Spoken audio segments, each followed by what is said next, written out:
أيها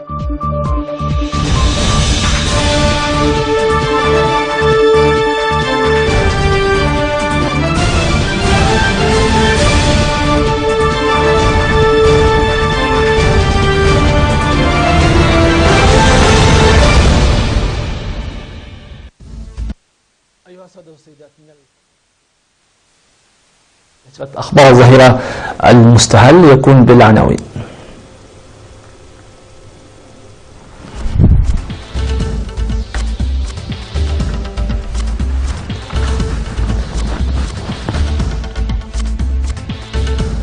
نجاح تطعيم الماشية بإقليم شمال البحر الأحمر. توزيع قطع الأراضي السكنية في عدردة. اجتماع لتحسين أوضاع المكفوفين في صنعاء.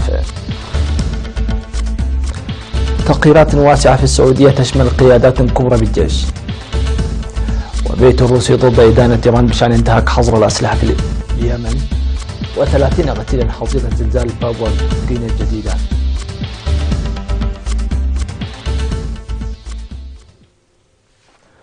أهلا بكم إلى التفاصيل. سجلت نسبة التطعيم في إقليم شمال البحر الأحمر ارتفاعا ملحوظا لتبلغ 85% نتيجة تمديد الطاقة الشمسية لحفظ الأدوية في المؤسسات الصحية بالمناطق النائية في الإقليم. وأوضح مكتب وزارة الصحة في الإقليم عن تقديم التطعيم المنتظم ضد 8 أمراض، مشيرا إلى أن تطعيم الحوامل يسهم لرعاية الأمومة والطفولة. وذكر المكتب عن انخفاض ظواهر الإعاقة والوفيات المفاجئة نتيجة حملات التوعية للتعرف على الأوضاع الصحية والنتائج مرضية لقرب في انتظار الحوامل للولادة. وأشار إلى خفض التراكم من حوالي 11% إلى 3% فقط، وانخفاض كبير للملاريا نتيجة حملات النظافة. وأفاد مكتب وزارة الصحة في إقليم شمال البحر الأحمر إلى حصول 90% من سكان الإقليم على الخدمات الصحية، ويحصل 74% منهم على الخدمات الصحية ضمن مسافة 10 كيلومترات.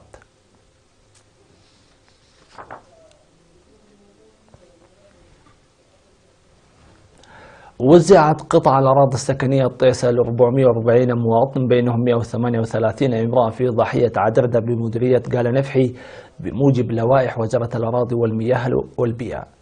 وقال مسؤول مكتب وزارة الأراضي والمياه والبيئة في الإقليم الأوسط السيد مقنن مائيل عن إعداد 1139 قطعة أرض لتوزيعها، وسيتم توزيع الأراضي للمواطنين المتبقين بعد إكمال الإجراءات اللازمة.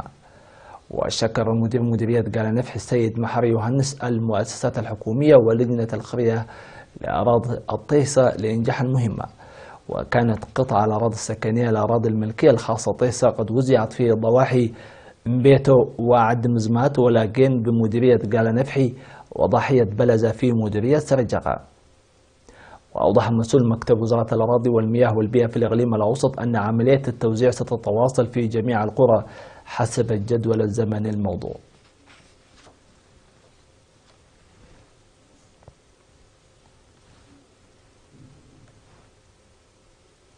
عقدت الجمعية الوطنية للمكفوفين اجتماعا في مدينة صنعاء لبحث دور المجتمع في أنشطتها وتحسين الحياة المعيشية لأعضائها. وقال رئيس الجمعية السيد داود فسحية في الاجتماع الذي شارك فيه أعضاء الجمعية وإدارة الضواحي والجهات الحقوقية المختصة أن حملات تعبئة موسعة قد نفذت في البلاد عامة لضمان مشاركة المكفوفين في كافة المجالات واحترام حقوقهم. وذكر أن الجمعية تعمل للتعرف على أوضاع الأعضاء وتقديم الدعم الاقتصادي لهم، داعيا المكفوفين الحاصلين على هذه الفرصة للسعي الدؤوب مع رعاتهم وأسرهم لحل مصاعبهم. وأوضح مستشار الجمعية السيد جبر مسكال في السهاب بالأمثلة أن الجهود التي بذلت لاعتماد المكفوفين على أنفسهم وأن يكون مثالا جيدا قد حققت نتائج مرضية، داعيا للتعاون الوطيد معهم.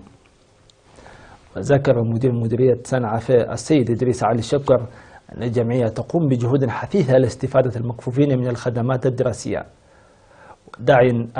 داعيا كافة قطاعات المجتمع والمؤسسات الحكومية المختصة للتعاون مع المكفوفين. وتأسست الجمعية الوطنية للمكفوفين عام 1996 ولها فروع في 5 أقاليم وتضم 3000 عضو.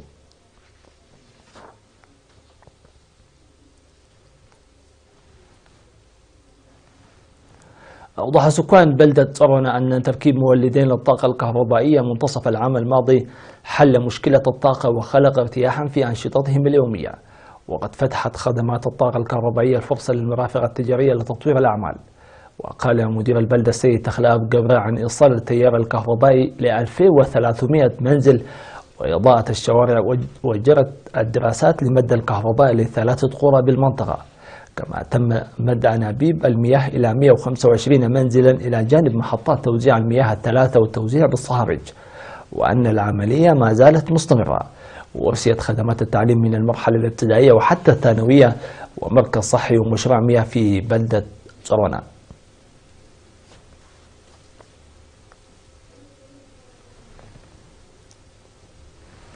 نظم الاتحاد الوطني للشباب والطلبة فرع اقليم القاشبركة دورات تدريبية ل90 شابا في مديريات بارنتو هايكوتا وشامبوكو في المونتاج والجرافيكس وتصفيف الشعر. وأوضح مسؤول المشاريع في فرع الاتحاد باقليم القاشبركة السيد دانيال أبرهة أن التدريب يهدف لاكتساب الشباب على المهن وإعالة أسرهم، مشيرا إلى وجود برنامج يستمر حتى مايو 2018 لتقديم قروض دون فوائد ب20,000 نقفة أو معدات بنفس القيمة للشباب ل200 شاب تم تدريبهم عام 2017. وأشار مسؤول الشباب العمال في الأقاليم الشاب سمرت قبر متهن من جانبه إلى الجهود الجارية لتفعيل الأنشطة الرياضية وتبادل الخبرات والتجارب إلى جانب الدورات التدريبية.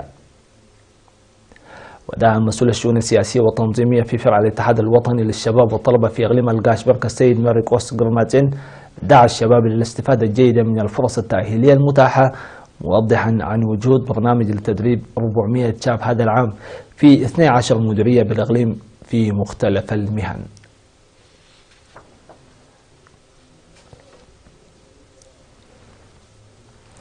بحثت مدارس المنطقة الشمالية الغربية لأسمرة في 22 من فبراير سبل تقوية العملية التعليمية. وبحث الاجتماع الذي شارك فيه المدراء والمشرفون التربويين ولجنة أولياء الأمور والمصاعب التي تحدث من جانب المعلمين والطلاب والتنسيق الجاري لحلها. وتطرق الاجتماع الجوانب الإيجابية والسلبية في النصف السنوي الأول.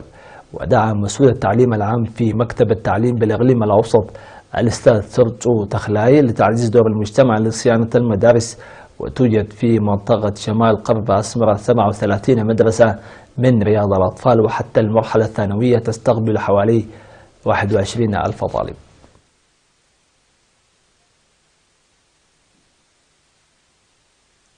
فاصل قصير ثم نوافيكم بالأنباء العالمية، فتفضلوا بالبقاء معنا.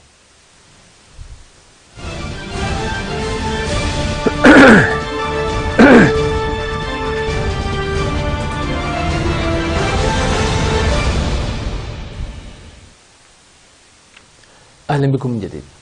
قال الملك السعودي رئيس هيئة الأركان العامة للجيش وقادة الدفاع الجوي والقوتين الجوية والبرية فيما وصف بأنه تطوير لوزارة الدفاع.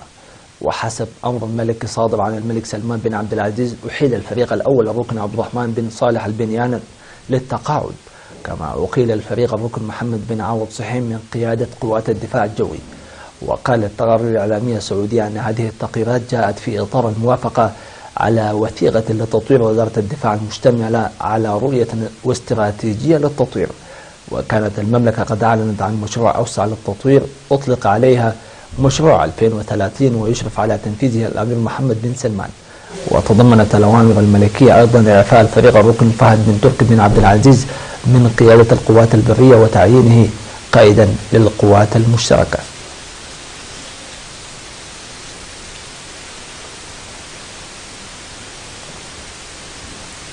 استخدمت روسيا حق النقد الفيتو ضد مشروع قرار دولي يتهم إيران بانتهاك حظر الأسلحة في اليمن. ومرر مجلس الأمن الدولي بالإجماع صياغة بديلة اقترحتها روسيا لمشروع القرار تنص على تمديد بسبب الحرب الدائرة في اليمن. ومثل الموقف الروسي ضربة للجهود الغربية الرامية إلى تحميل إيران مسؤولية دعم المسلحين الحوثيين في حربهم ضد الحكومة اليمنية المعترف بها دوليا والتحالف الداعم لها بقيادة السعودية. وشككت موسكو في صحة ما ورد بتقرير أممي أفاد بأن صواريخ أطلقها الحوثيون تجاه السعودية العام الماضي صنعت داخل إيران. وخلص التقرير أعده خبراء تابعون للأمم المتحدة في يناير إلى أن إيران انتهكت حظر أسلحة فرض عام 2015.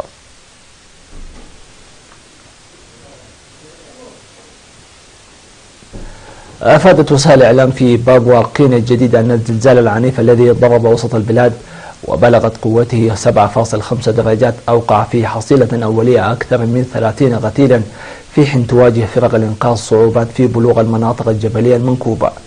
وبحسب صحيفة محلية فإن الزلزال الذي أدى لانقطاع خطوط التيار الكهربائي في أنحاء واسعة أوقع 13 قتيلا على الأقل في مدينة مندي، بينما سقط 18 قتيلا آخرين في مناطق مجاورة لها.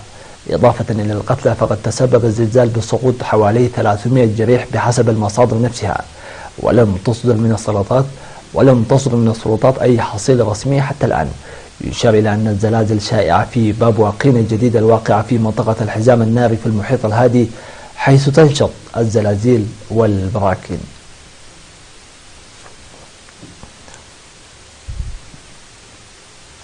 وفي الخبر الأخير بهذه النشرة، فتحت دار الأزياء الإيطالية الشهيرة دولتشي أند جابانا أبواب عالم ساحر بعرض مذهل شاركت فيه طائرات بدون طيار درونس، وذلك ضمن آخر فعاليات أسبوع ميلانو للموضة.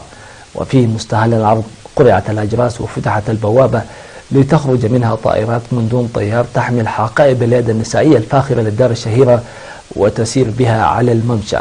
وطلبت دولتشي أند جابانا في الماضي ممن يطلق عليهم المؤثرين الشبان عرض أزيائها، وكذلك المدونين والمشاهير على موقع انستغرام لتبادل الصور ممن لديهم ملايين متابعين ويعتبرون أيقونات للموضة في عيون معجبيهم.